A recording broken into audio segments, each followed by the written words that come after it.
And we have this breaking news on KCAL News at 9 o'clock. A San Gabriel Valley neighborhood's been on lockdown all night long. SkyCal live over the SWAT team trying to catch a dangerous man on the run. And let's get right to Desmond Chaw, who's live overhead. Des?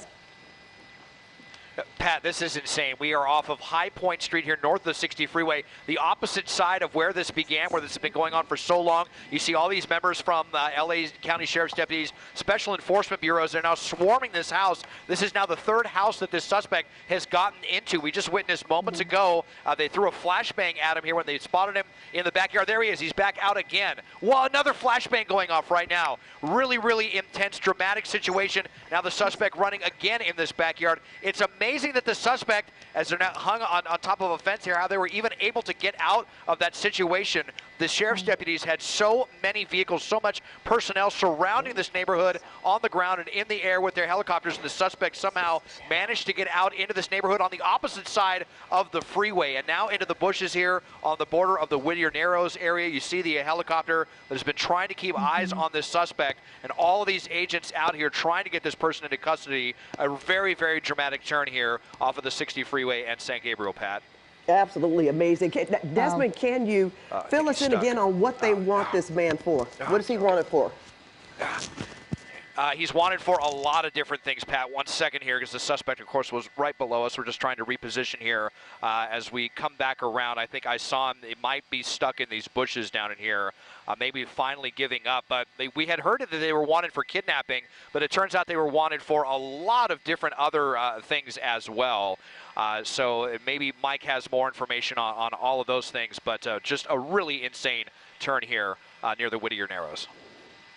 Mike, yeah, let's go to you to get more information about what we know. We heard about the kidnapping, but got to be a lot more to have all of that, artillery, if you will, out there. Right. So this actually originated kind of as a neighbor dispute. Yesterday, the neighbors accused him of stealing something.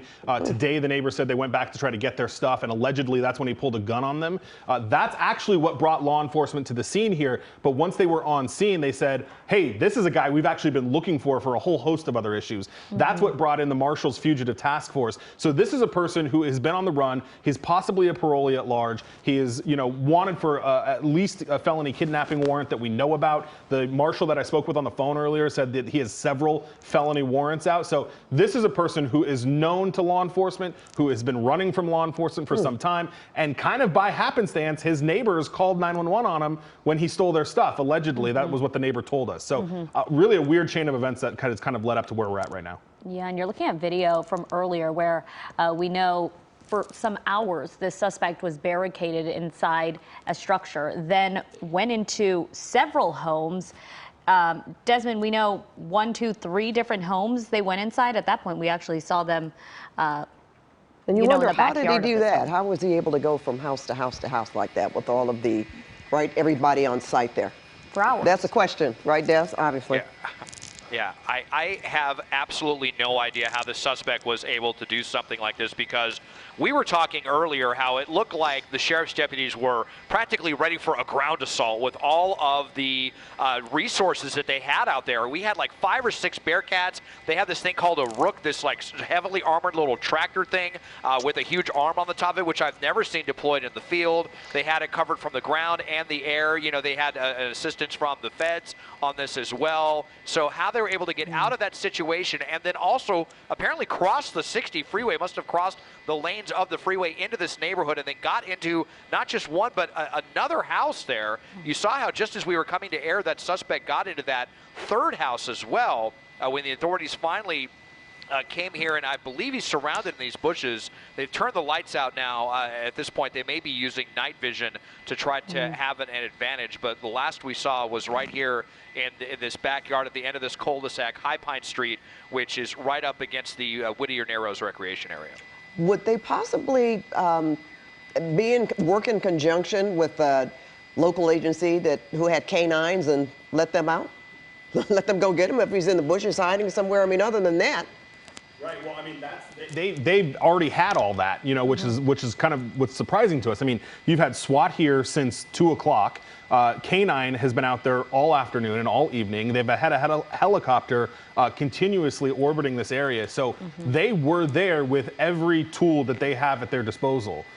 So it is interesting that he was able to kind of slip their perimeter. You know, the house where he was originally in did back up to kind of a ravine that had a lot of kind of wooded areas. So I don't know if that's the way he was able to get out, but they had everything here. They had K9, they had Arrow, they had the SWAT team, but somehow he was still managed to cross the 60 freeway and get to where he is now. But he was spotted by Arrow, the helicopter that was above. You know, that's the system kind of working here. When he slipped the perimeter, the helicopter was able to guide them into where we are now. It just seems like where he is now that that would be a perfect opportunity for the K9 to go after him. Yeah, right? and they obviously, I mean, they were throwing flashbangs at him as he was running. So, you know, that is an unusual situation as well. But they clearly want to take this person into custody. Yeah, you wonder if people were inside these homes. Did they have to evacuate? Did he say anything to them? We know this person has quite the rap sheet. We also know that earlier the neighbor had said they alleged that he was armed with a gun or threatened them with the gun. So you have to wonder what this person has on them. At this point, we've just seen the person, you could see it here earlier, running, it looks like trying to get into this home here with a pretty big pool before they then jump the fence, make it into this wooded area where he now remains. And that seems to, let's get back up to Desmond. Desmond, we see the night sun shining. So they obviously still believe that he's in that wooded area where we see that light? Of the officers on the ground with their you know, very powerful flashlights, they've turned the spotlight on from overhead. I wouldn't be surprised if they're probably tracking him with infrared now. At this point, we had a pretty decent look at the suspect underneath the big outcropping of bushes here, right there on the western edge of the Whittier Narrows. And it looked like almost like they were sitting down. I'm sure exhausted because this person was hopping over walls, into and out of homes, sprinting all over the place. And it looked like they practically had him surrounded, but then I'm not sure if they just thought better of it, because they obviously believe this person to be armed and dangerous. So there was, you know, nowhere really for them to take cover in that area. So it looks like they may have kind of backed off. And like I said, I'm guessing that they have some kind of heat signature from their helicopter overhead. We haven't seen anyone being taken into custody yet. At this point here, looks like probably the homeowner who's just wondering what the heck is going on with all of this. Wow, so very frightening. Yeah, a lot of people there in that surrounding that car there. Des, hold on for a second. We're going to go to Mike, get some more information. Yeah, listening to the sheriff's helicopter let the CHP units know that they are code 4. So there's a very good chance that this person is now in custody. They were holding the lanes of the 60 freeway in both directions because they weren't sure where this guy was running. So the sheriff's airship just let CHP know they're good to reopen the freeway. They just gave the code 4 from the ground. So in theory, hopefully we should be seeing that guy come out soon. You saw he got kind of pinned in there, though. When he got into that wooded area, that bush kind of area, they had him on all sides. So, you know, the best way that this could have been, you know, concluded here. Yeah, it took a long, long time. And Desmond, I'm sure you just heard what Mike said, that he's heard a code 4, so obviously meaning that they have this person in custody. We just haven't been able to see where he is right now, or if they're going to lead him out, right? Still have flashlights here. Okay. And yeah, I mean, we don't know what happened there under cover of darkness. We don't know if shots were fired by either the suspect or by the authorities on this. So we don't know the condition, but yeah, you're right. Definitely much more relaxed stance, and the threat has been disarmed one way or another. But we'll just see if we don't see a suspect let out here in handcuffs here shortly. We're going to have to kind of be left to wonder what happened under all that darkness. Well, now you're right about that. Didn't take that into consideration, Desmond and Leslie and Mike, and that's very, very true.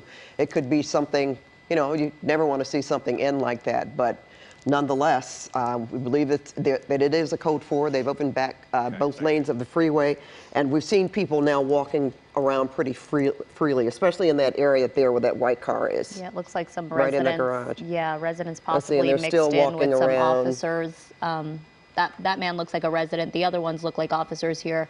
I see a K9 here as well that probably never got, put to work at that point. But again, still not really seeing anyone come out in handcuffs. As you mentioned, Pat, we're not sure what happened in those moments. We did see authorities right on him. They had him pinned in, circled in, but you could not make out what that suspect was doing. It just looked like he was on the ground there, but And if those unsure are what happened. residents and not necessarily all of them police officers, they seem pretty. Everything They're seems being able calmer to, at this to point. walk around pretty freely. Mike, are you hearing any more information on your side? Yeah, no, not right now. We just know the CHP's reopened the freeway on both sides, and yeah, I mean, they're working this on a frequency on the tactical There side we that go. we're There not. he Oh, is. Desmond's got him. You got him, Des? Yeah, there they are. Okay. Yeah, so they have their flashlights on and off, but I see what looks like someone on their knees surrounded by SWAT officers in handcuffs. So they do have the suspect back here in this backyard. I know it's very dark here. We'll see if we get another assist there from the officers on the ground. But it looks like they do have him there. Now, are they rendering medical aid to him, or are they preparing to bring them out? That is now the question. Everything happened so quick. It was very dark. We haven't heard anything about any shots being fired. Obviously, a very strong possibility, knowing that this is apparently a very dangerous suspect, judging from the huge response that we saw earlier from the Sheriff's Deputy Special Enforcement Bureau. So we'll just have to wait and see what happens. We're just going to say that for sure the suspect's condition is unknown at this time. All right, but boy, that's why we depend on you, Desmond, your eyes in the sky, because it is so dark. We couldn't So hard to possibly see. tell what is happening there. When you talk about how dangerous this suspect was at the same, I mean, the amount of time, this has taken, what, 10 to 12 hours that they've been out here at this location? Yeah, I talked to the marshals that said this kicked off. Well, so first of all, the marshals barricade portion of it started around noon. The homeowner that we talked to said this started for her around 10 a.m. That's right. when she went to try to get her stuff. And I want to share something that the homeowner said too, which was that when they went in and were able to try to confront this guy, she believed that he was boarding up the windows of the home. She saw him with some tools and some other construction supplies and thought that he was maybe boarding up the windows and doors of the home at the time. So again, we're talking about a person who sounds like they may have been ready for this kind of situation.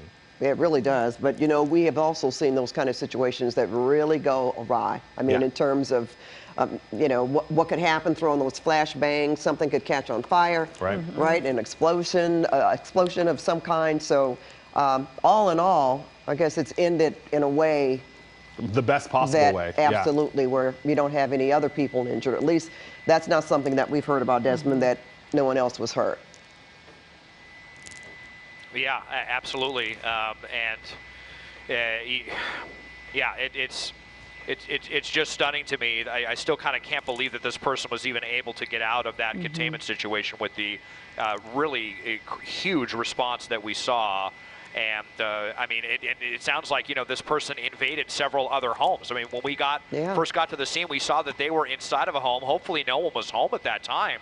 And then as the special enforcement agents came into the house, he flew out of a window, and then he even made entry into another home. And it's unclear, you know, if anyone